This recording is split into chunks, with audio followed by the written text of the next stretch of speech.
I'm out, man. That nigga's tripping. Good afternoon once again, ladies and gentlemen. Welcome back to the Lewis Basketball and Football Network. It is your boy Lewis, and I'm back once again with another banger with yet another video. So, breaking news, ladies and gentlemen, USA has lost to France. I repeat, USA has lost to France. Woo!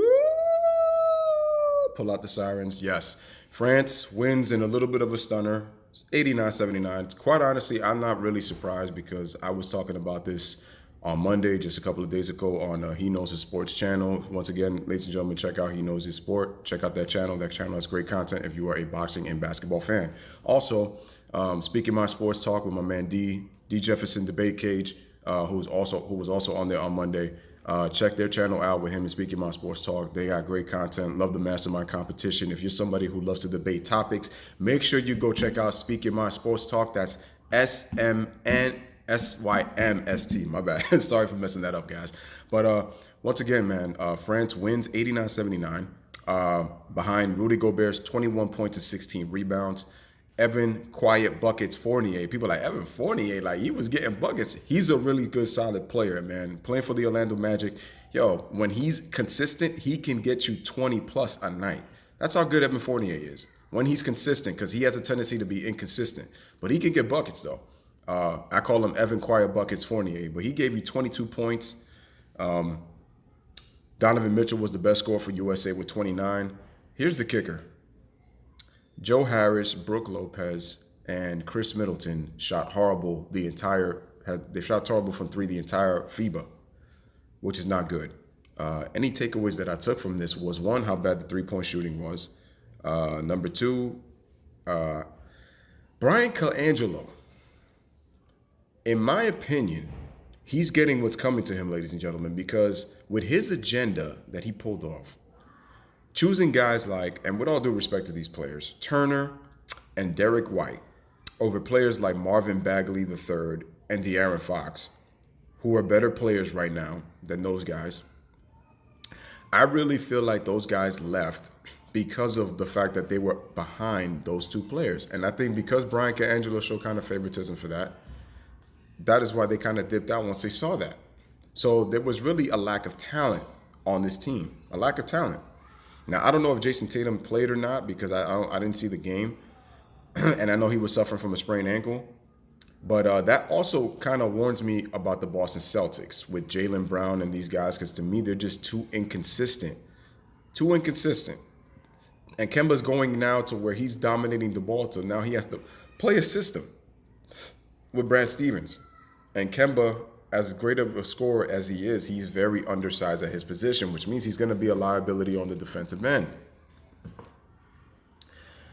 USA, the only silver lining that they got from this, folks, is that they won enough games to qualify for the Olympics in Japan next year in 2020. But this team is not going to win the gold medal. And by the way, this loss snapped USA's 58-game win streak when you combine Olympic play with FIBA play. Their last loss was to, I believe it was to Greece or Spain, I think in the semifinals of 2006. They lose in the quarterfinals this time, ladies and gentlemen. That's not a good look for Team USA. And they're missing veteran leadership. I told you, this team is way too young. You need the right veterans, again, to be able to win, to teach these guys how to win. And I told you that the lack of fundamental skill, this AAU mindset, is why the USA team lost. This is why they lost. The competition has caught up with them partly because of the roster that they have. People are saying, oh, look, give credit to Frank Ntilikina. He only had 11 points, but he put the clamps on defense in the fourth quarter. And it's an embarrassing loss for USA. And quite honestly, it's like, I don't even know what this is going to entail for 2020. So USA basketball has some question marks, quite a few question marks for next year. And it's not looking great for them, the fact that they lost in the way that they did. And this is my takeaway. So, as I'm looking over here, France is going to face Argentina in the semifinals, right? And because Argentina, they upset the Serbian team that has Nikola Jokic. And here's the worst part about USA now. Now they have to play Serbia for a consolation game.